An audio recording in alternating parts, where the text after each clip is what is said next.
Greetings, traveler. I am SnapJelly, and a lot of people called me out for not mentioning those three ridges or flaps, whatever you would call them, that the Kingsguard helmets have when I talked about them in my Game of Thrones armor video.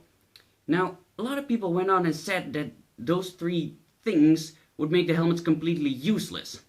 Now, I disagree.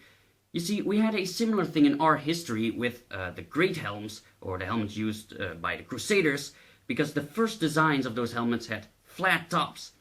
Now, they eventually figured that the flat tops weren't really beneficial. I don't know why they tried, because the helmets were round at first, but they re-adopted the round shape.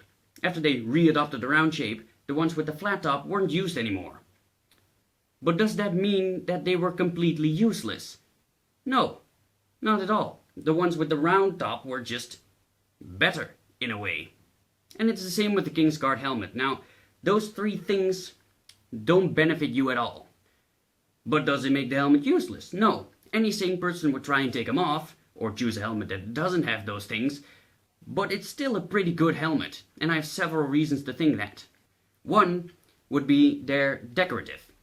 So they don't have to be made out of the same hard steel that the rest of the helmet is made out of. They would be made out of something weaker, something that's easily adjustable. So if it does get hit with something, it will most likely bend. And if you survive the battle, you would just get that fixed, and no problem. But even if it would be made out of something really hard, like the rest of the helmet would be, it still wouldn't be that much of a problem. Thinking about several different types of weapons, right? Looking at swords. Now, first of all, if you carry a sword, you wouldn't hit somebody straight on top of the helmet. That won't do anything. But let's say that it happens, right? What do those ridges do? Nothing, really. A sword isn't heavy. It weighs 2 kilos, 3 kilos, 5... No, actually 5 is already pretty heavy.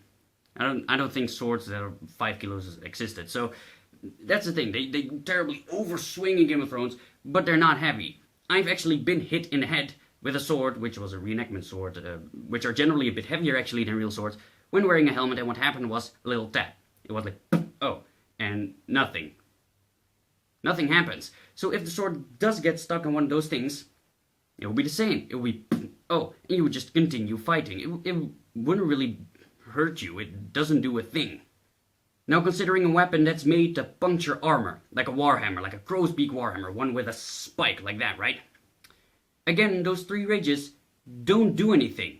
Because the thing that punctures armor, if anything, is the force of impact, right? You have your hammer and you smack somebody like, BAM! At that moment, if it doesn't penetrate, it's not gonna. You see, the thing that penetrates is putting a lot of force on a really, really small surface area. So if you don't penetrate right there, the blow lost all of its momentum. It would slide off and nothing. It wouldn't change a thing. You would still get a blow to the head with a really heavy thing, but regardless of what helmet you would be wearing, that would just throw you off to the side if it doesn't penetrate. So those ridges, again, don't limit you. Now considering a weapon that's purely based on weight, like a mace. Not one with spikes, so not like a Morning Star, but just one that is purely because of the strength of the blow, right? That might be inconvenient. Again, considering that the flaps don't bend or break, then yeah, if you get smacked with that across the head, then that would force your head to go off to the side. But does that really do anything?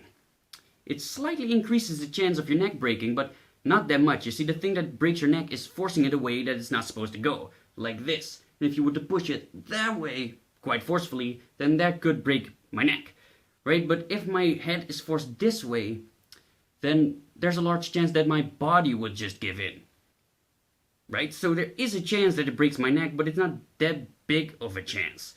It slightly increases the chance, but it's more of a good luck, bad luck thing. You can't use it as a strategy. You can't say, oh, I'm fighting somebody of the Kingsguard, so I'm going to use a mace so I can smack him across the head, and that will break his neck. No, if it happens, good, you made an easy kill, but you can't rely on it. So, a minor inconvenience, but not that much of a problem.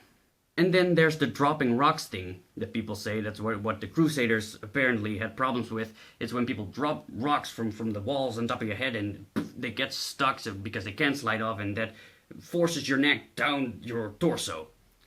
Well, the Kingsguard helmets are rounded off at the front and the back, right? So the rock can still slide off. Again, if it's a quite a lucky hit, or unlucky for you, then yeah, that might still break your neck. It could force it off to the side, and it would be inconvenient at the least.